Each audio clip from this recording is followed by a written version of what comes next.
जय गुरु जी। दोस्तों, ये है आपका अपना प्रिय आरजे आदि कश्यप मुंबईचा माणूस और आपके लिए लेकर आया है आपका मनपसंद प्रोग्राम पॉजिटिव कर्मा। और आज है एपिसोड नंबर 621। आज मैं आपको कुछ सुनाने वाला हूँ, स्पेशल कहानी, कुछ कविताएं और कुछ बातें, और मुझे उम्मीद है कि ये आपको पसंद आएगा। आरजे आदि कश्यप मुंबईचा माणूस। दोस्तों, आज हमारा एक स्पेशल प्रोग्राम है और इसमें आपको बहुत सारी बातें मैं सुनाने वाला हूँ, सब बातें जो आपको समझ में आने वाली है। उससे पहले मैं बताने वाला हूँ कुछ एक नई बातें जो कि इस प्रकार हैं। हमारी इच्छाओं से भी ज़्यादा सुंदर होता है ईश्वर की योजनाएं। कर्म पर विश्वास, ईश्वर का आस्था और ईमानदारी से वास्ता। कितना भी मुश्किल हो वक्त, निकलेगा जरूर रास्ता। दोस्तों, वो इंसान जिंदगी में कुछ भी नहीं हासिल कर सकता जिसे खुद में सिर्फ कमियां ही नजर आती हैं। कामयाबी हासिल करने के पहले आपको बहुत से छोटे छोटे प्रयास करने होते हैं जिन्हें ना कोई देखता है और ना कोई सराहता है। कर्म करते रहिएगा, फल मिलते रहेंगे। इंसान का चेहरा क्रीम पाउडर से नहीं बल्कि उसकी काबिलियत से चमका करता है। काबिलियत से सफलता मिलती है और काबिलियत से कभी भी उम्र की मोहताज नहीं होती।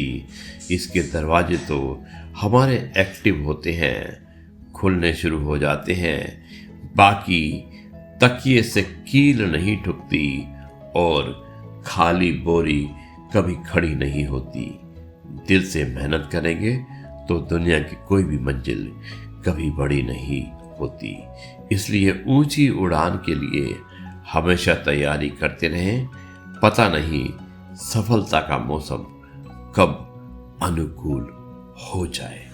आरजे आदि कश्यप मुंबईचा। दोस्तों, आज आरजे आदि विशेष कुछ अलग हो जाए। इसमें मैं आपको सुनाना चाहता हूँ एक कहानी, और मुझे उम्मीद है कि एक कहानी भी आपको पसंद आएगी। अब मैं शुरुआत करता हूँ इस कहानी की, और कहानी का शीर्षक कुछ इस प्रकार है। मुझे उम्मीद है कि ये आपको पसंद आएगा। आरजे आदि कश्यप मुंबईचा माणूस। कहानी का शीर्षक है गुरु का स्थान।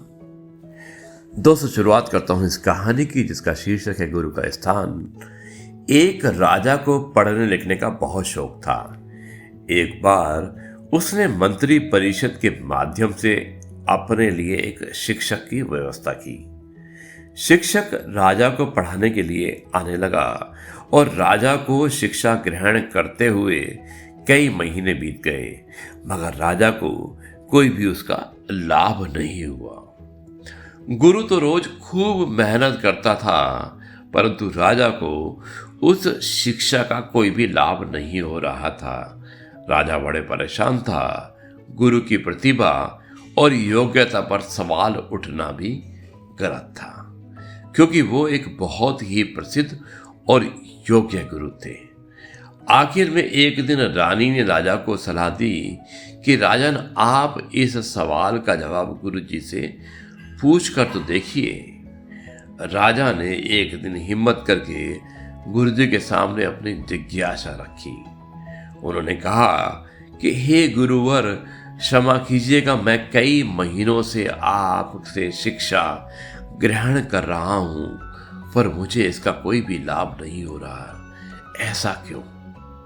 गुरुजी ने बड़े ही शांत स्वर में जवाब दिया कि राजन, इसका कारण बहुत ही सीधा है।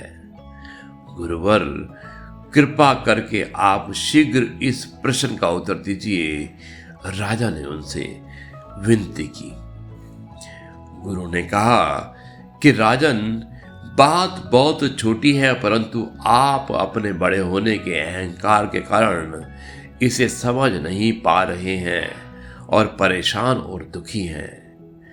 माना कि आप एक बहुत बड़े राजा हैं, आप हर दृष्टि से मुझसे पद और प्रतिष्ठा में बड़े हैं, परंतु यहाँ पर आपका और मेरा रिश्ता एक गुरु और शिष्य का है। गुरु होने के नाते मेरा स्थान आपसे उच्च होना चाहिए, परंतु आप स्वयं ऊंचे सिंहासन पर बैठते हैं और मुझे अपने से नीचे के आसन पर बैठाते हैं। बस यही एक कारण है जिससे आपको ना तो कोई शिक्षा प्राप्त हो रही है और ना ही कोई ज्ञान मिल रहा है। आपके राजा होने के कारण मैं आपसे ये बात नहीं कह पा रहा था। कल से अगर आप मुझे ऊंचे आसन पर बैठाएं और स्वयं नीचे बैठें तो कोई कारण नहीं कि आप शिक्षा प्राप्त ना कर पाए। राजा की समझ में सारी बात आ गई और उसने तुरंत अपनी गलती को स्वीकारते हुए गुरुवर्ग से उच्च शिक्षा प्राप्त की। दोस्तों, इस छोटी सी कहानी का सार यही है कि हम रिश्ते नाते, पद या धन, वैभव किसी में भी कितने ही बड़े क्यों ना हो, हम अगर अपने गुरु को उसका उचित स्थान नहीं देते तो हमारा भला होना बहुत ही मुश्किल है। और यहाँ स्थान का अर्थ सिर्फ ऊंचा या नीचे बैठने से नहीं होता है।